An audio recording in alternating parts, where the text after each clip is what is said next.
तो hello hash coders, finally आप लोगों के काफ़ी सारे कमेंट्स मिलने के बाद आज इस वीडियो से हम रिएक्ट के एक प्लेलिस्ट को स्टार्ट करने वाले हैं, जिसमें हम रिएक्ट को बहुत ज़्यादा बेसिक से स्टार्ट करके इंटरमीडिएट से लेकर एडवांस लेवल तक रिएक्ट के हर एक कॉन्सेप्ट को समझ रहे होंगे और साथ ही साथ प्रैक्टिकली इम्प्लीमेंट भी कर रहे होंगे चीज़ों को। देखो, रिएक्ट सीखना कोई बहुत बड़ी चीज़ नहीं है। अगर आपको लगता है कि रिएक्ट बहुत खतरनाक चीज़ है, तो इस प्लेलिस्ट में बने रहो।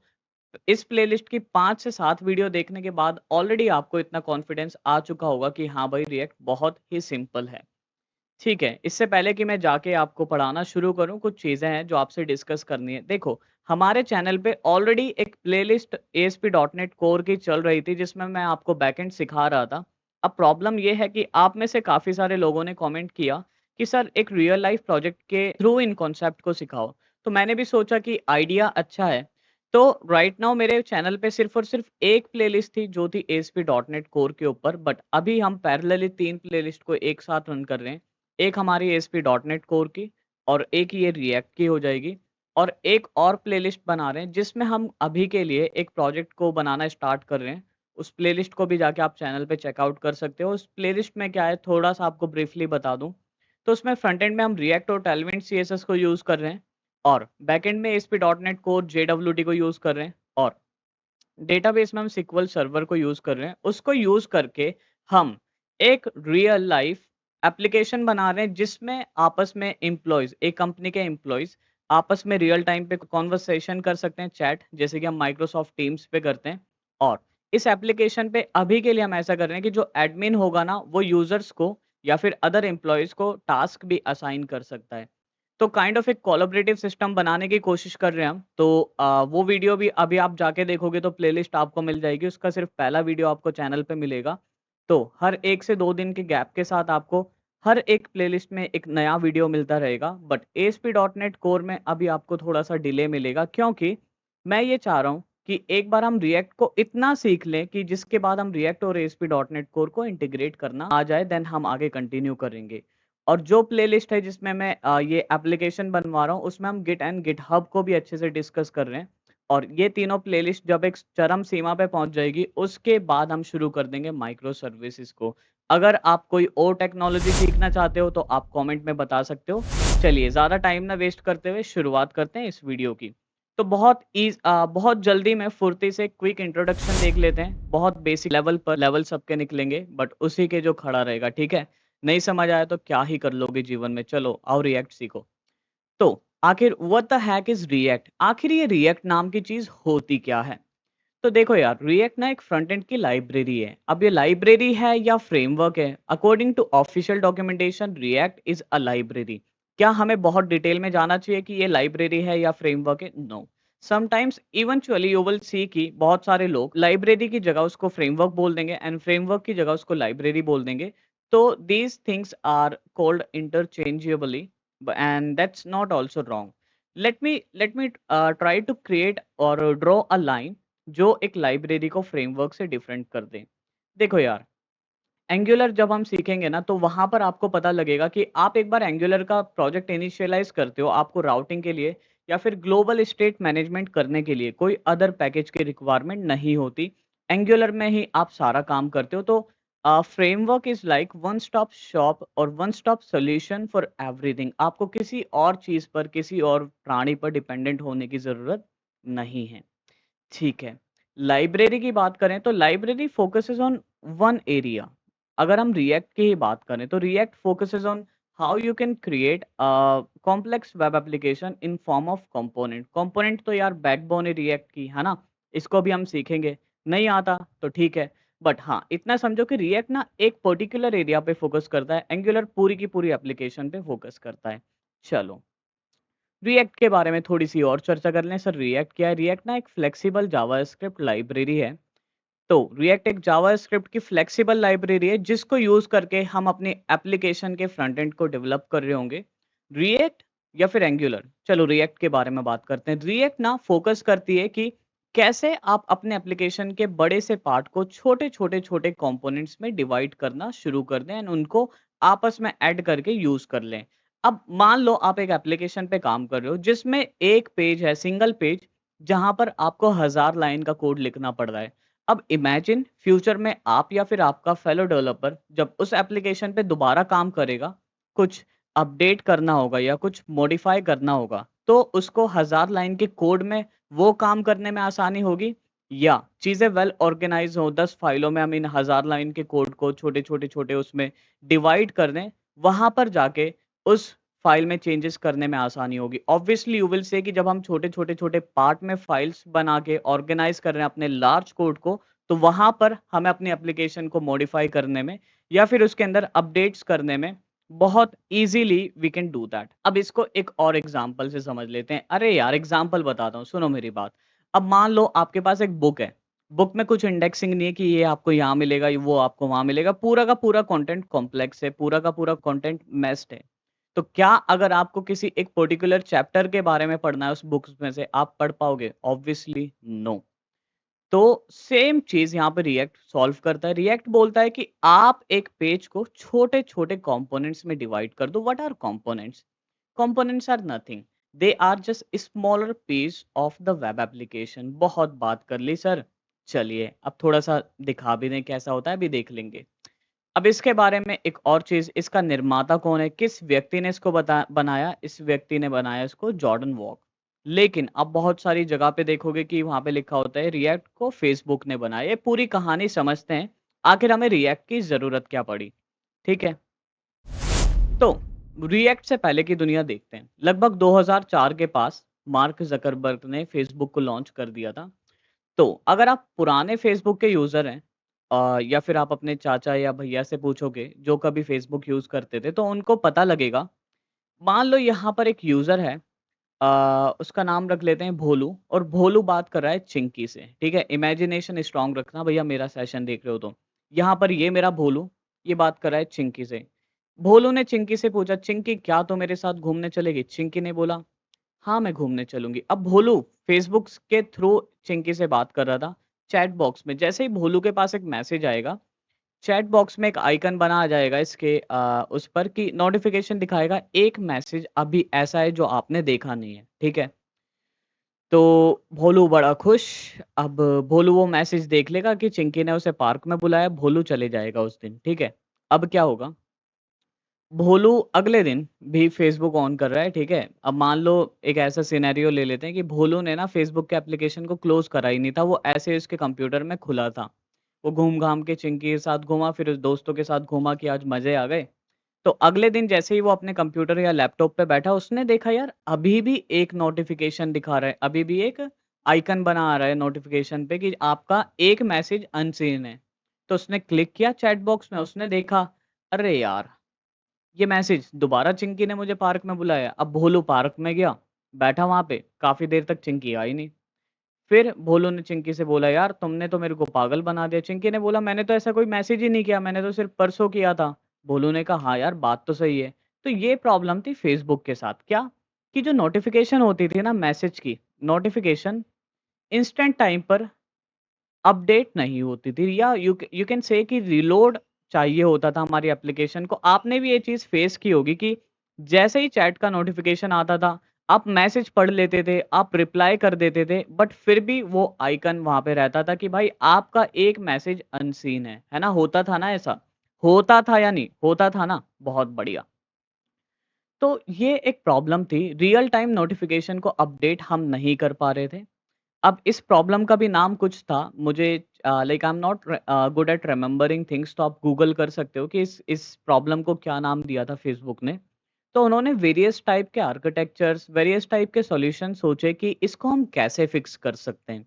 बोल्ट भी एक है, काफ़ी सारी चीज़ें। देखो यार, बहुत ज़्यादा डिटेल में अगर हम जाएँगे ना, बहुत लंबी खिचड़ी पक जाएगी। आप लोग तो अभी से मैसेज करते हो कि इधर-उधर की बातें करते हो, बस मुद्दे की बात करा करो, पढ़ाया करो।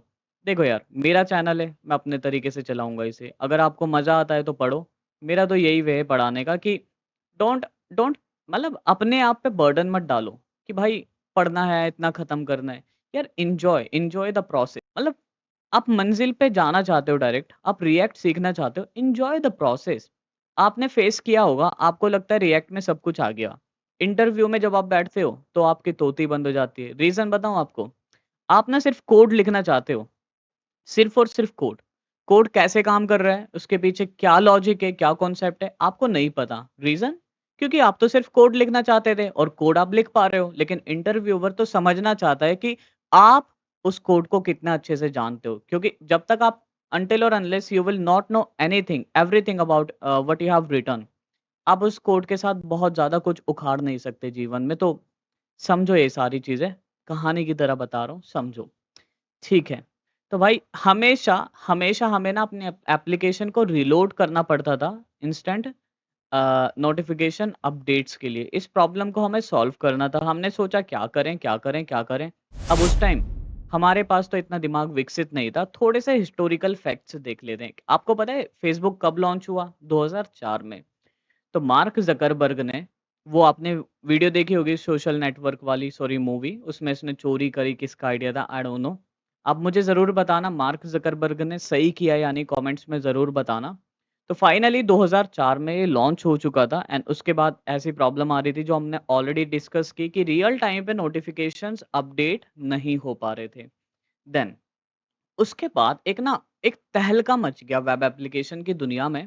2009 में there was something such as Node.js. अब अगर आप लोगों को नहीं पता नोड.जेएस क्या होता है, तो भाई रिएक्ट अगर आप सीखना चाहते हो या कुछ भी आप जावास्क्रिप्ट के फ्रेमवर्क या लाइब्रेरी को सीखना चाहते हो, if you guys do not know what is Node.js, तो प्लीज़ थोड़ा-सा रिसर्च कर लो नोड.जेएस के बारे में क्या है ये।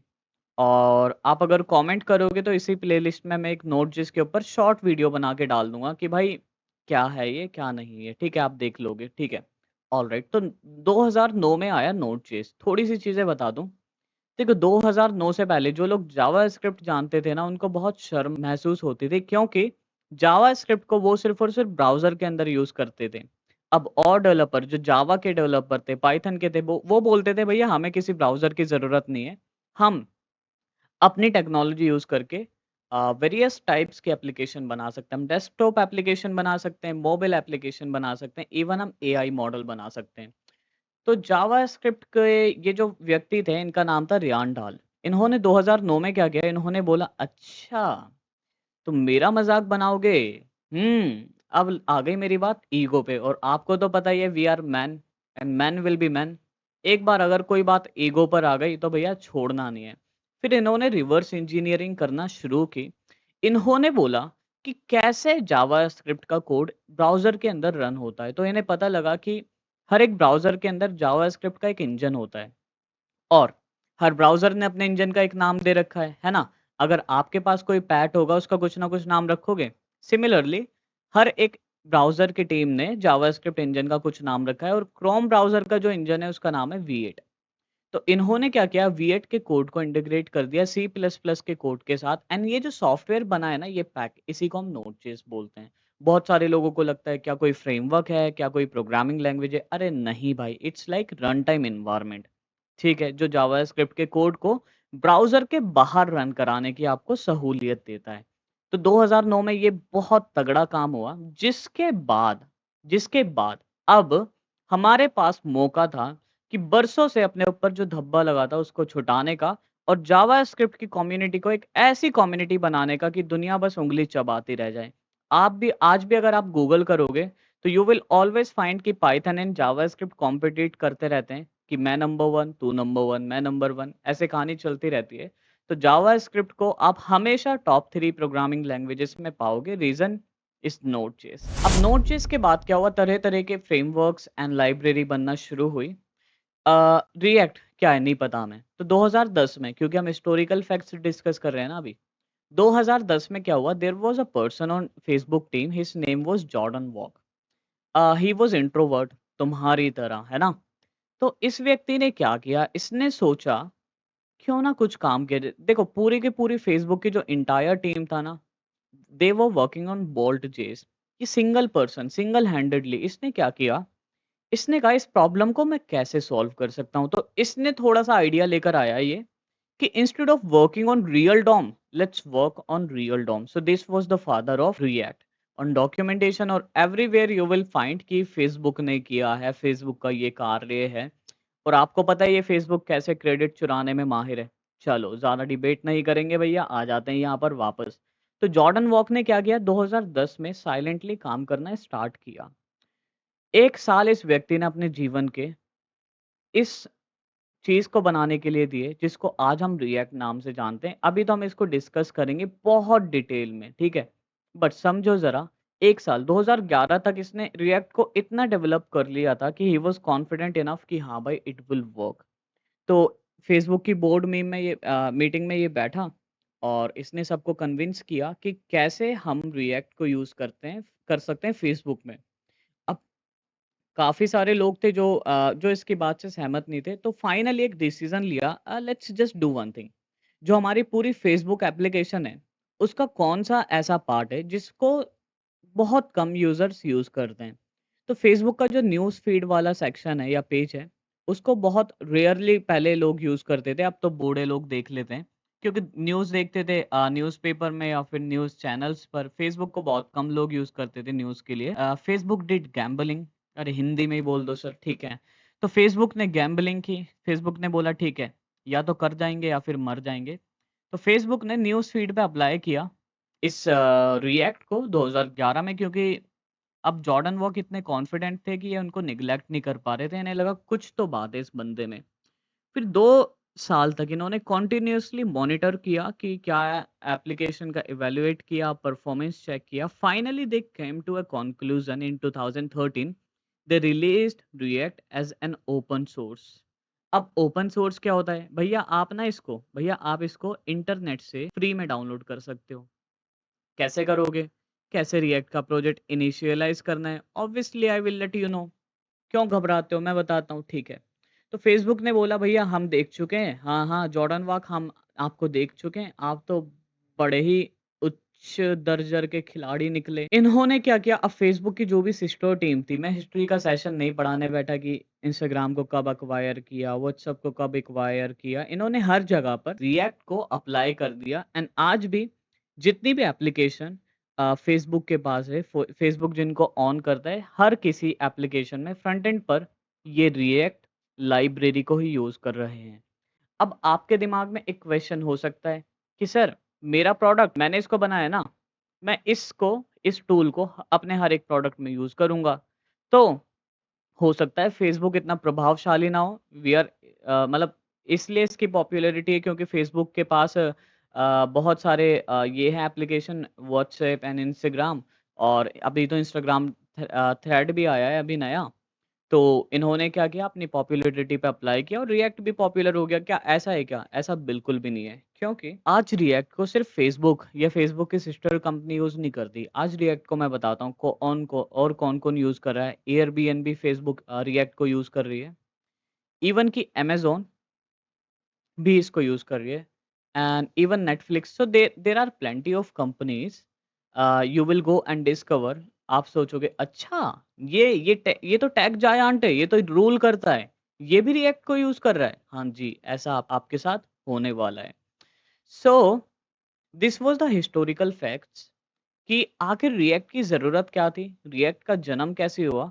और जब पहली बार ये रिएक्ट लाइक पब्लिश हुआ था या ओपन सोर्स पर 2013 में, तो ये रिएक्ट वैसा नहीं दिखता था आज जैसा रिएक्ट हमें दिखता है। पहले रिएक्ट एक क्लास बेस्ड कंपोनेंट बनाने देता था, but now we are using functional component. तो टाइम टू टाइम काफ़ी सारे अपडेट्स आए रिएक्ट के अंदर, वेरी फ्रीक्वेंट अपडेट्स आए। एंड अभी आप मार्केट देखोगे तो ऑलमोस्ट 60 टू 70% मार्केट अकेले सिंगल हैंडेडली रिएक्ट ने कैप्चर की हुई है। Vue.js, Angular, there are plenty of framework जो अब भी अपने एग्जिस्टेंस के लिए मार्केट में लड़ाई लड़ रहे हैं। I hope it is clear. अब जरा एक बार ना एक फ्लो से समझते हैं कि कैसे रिएक्ट अपने जो जो ट्रेडिशनल वेब एप्लीकेशन होती थी उनसे डिफरेंट है। So let's understand. Okay guys, तो जो पुराना फेसबुक था वो कुछ इस प्रकार से था। हमारे पास क्लाइंट होता था फेसबुक का। अब ये ब्राउजर हो सकता है, एंड्रॉयड एप्लीकेशन हो सकती है। आ, हम अभी वेब के बारे में बात करते हैं तो ब्राउजर लेते हैं, और यहाँ पर फेसबुक का एक सर्वर होता था, ठीक है। एंड सर्वर जुड़ा होता था डेटाबेस के साथ, डीबीएमएस के साथ। इस एरिया को मैं अभी हटा रहा हूँ because we are only talking about front end, ठीक है। क्लाइंट से रिक्वेस्ट जाती थी सर्वर के पास, एंड सर्वर से रिस्पॉन्स आता था क्लाइंट के पास। So this was our traditional web application that we were using. And अभी हम जो एप्लीकेशन यूज कर रहे हैं इसमें हमारे पास होता है क्लाइंट, मतलब अभी भी ब्राउजर होगा, ठीक है। ब्राउज़र के साथ-साथ हमारे पास ना 2 सर्वर हो जाएँगे। एक हो जाएगा क्लाइंट साइड सर्वर, ये बहुत कम लोग आपको बताएँगे। क्लाइंट साइड सर्वर, ये आपके फ्रंट एंड के लॉजिक को देखेगा। मतलब यहाँ पे आप बोल सकते हो कि आपका रिएक्ट का जो वर्चुअल डॉम है, वो सारी चीज़ें यहाँ पर होगी। एंड एक आपके पास होगा रियल सर्वर यहाँ पर, जो जहाँ पे आपके बिज़नेस का लॉजिक इम्प्लीमेंट होगा। अब कुछ इस प्रकार से होगा कि ये यहाँ पर कनेक्ट होगा। इवन ये ऐसे कनेक्ट होगा कि आपको लगेगा कि यार जो आपका क्लाइंट साइड सर्वर है यानी कि रिएक्ट है, वो ही तो आपका क्लाइंट है। But let me tell you it does not happen like that. तो ये क्लाइंट सर्वर से कम्युनिकेट करेगा। अब यूजुअली होता क्या है, see when you just go to any React web application, आप क्लाइंट में सर्च करते हो। फॉर एग्जांपल लेट्स से मैं यहाँ पर सर्च करता हूँ react dot dev। Let me hit enter button. ठीक है, पहले इसके बारे में भी बात कर ले। बहुत लाइट वेट, बहुत simple, to the point documentation है रिएक्ट का। If even if you want you can take references from this, and throughout these sessions we will also come to this website many times। okay, let's go back। तो होता क्या है, सबसे पहले मैंने अपने क्लाइंट में सर्च किया react डॉट dev। तो रिक्वेस्ट गई क्लाइंट के सर्वर पर। आई मीन रिएक्ट का जो सर्वर एक पोर्ट नंबर पे एक डोमेन पर ये भी होस्टेड होता है। और यहाँ से मेरे पास ना रिएक्ट की पूरी एप्लीकेशन आ जाएगी। अब रिएक्ट को सर्वर से कुछ डेटा चाहिए होगा रिएक्ट की एप्लीकेशन को, तो पहले तो ये वो ले लेगा। फिर पूरी की पूरी एप्लीकेशन हमारे ब्राउज़र के अंदर एक बारी में आ जाएगी। जब हम एसपीए और एमपीए में डिफरेंस जानेंगे ना, तब इस चीज़ को अच्छे से डिटेल्स में चर्चा करेंगे इस चीज़ के बारे में। But let me tell you अभी कि पूरी एप्लीकेशन एक बार में यहाँ पे लोड हो जाती है। फिर पूरी की पूरी एप्लीकेशन इस ब्राउज़र को टेक ओवर कर लेते हैं। ये बोलती है मैं ही तो क्लाइंट का सर्वर हूँ। So this is how your react application works. SPA and MPa वाले वीडियो में हम इसको अच्छे से इसके बीच में डिफरेंस देखेंगे। तो उम्मीद करता हूँ आज की वीडियो से आपको बहुत सारी चीज़ें नई जानने को मिली होगी। क्या ही जानने को मिला होगा, मज़ा एंटरटेनमेंट तो यार तुम्हारा हो ही गया होगा, है ना? तो अब नेक्स्ट वीडियो में हम डिस्कस करेंगे। डिस्कस क्या, ज़्यादा थ्योरेटिकल नहीं होगी, बस हम सेटअप करेंगे कि रिएक्ट के प्रीरिक्विजिट्स क्या हैं। एचटीएमएल, सीएसएस, जावास्क्रिप्ट आपको थोड़ी बहुत आना चाहिए। नोड.जेएस आपके पास होना चाहिए। और नेक्स्ट वीडियो में हम नोड.जेएस के ऊपर अब ब्रीफ डिस्कशन करेंगे कि नोड.जेएस क्या है, कैसे इसको इंस्टॉल करना है, एनपीएम क्या होता है, एनपीएक्स क्या होता है। थोड़ी सी जो बेसिक चीज़ें जो आपको रिएक्ट से पहले आना चाहिए, वो सारी की सारी चीज़ें हम नेक्स्ट वीडियो में डिस्कस कर रहे हैं। ओके, आज का वीडियो अच्छा लगा हो, आपको लगा हो कि आज के वीडियो से कुछ इन्फॉर्मेटिव आपको सीखने को मिला, जिससे आपकी लाइफ में कुछ वैल्यू ऐड हो गई, तो let me tell you one thing. ऐसे यूजफुल एंड इन्फॉर्मेटिव वीडियो ताकि आप तक फ्यूचर में भी पहुंचते रहें, इसके लिए आपको हमारे चैनल को सब्सक्राइब करना है एंड नोटिफिकेशन बेल को ऑन रख लेना है, ताकि जैसे ही इस वीडियो प्लेलिस्ट का अगला पार्ट यानी कि अगले वीडियो को मैं अपलोड करूँ यूट्यूब पे, तो आपके पास सबसे पहले नोटिफिकेशन आ जाए। दूसरी चीज़, लाइक ज़रूर कर देना वीडियो को, ताकि मुझे पता लगे कि आपको ये वीडियोस पसंद आ रहे हैं और मुझे भी मोटिवेशन मिलता रहे। कमेंट में आप अपनी राय बताना कि कैसे हम अपनी वीडियो की क्वालिटी को थोड़ा-सा अच्छा कर सकते हैं। Thanks for watching this video. Stay healthy with your family. Bye, have a good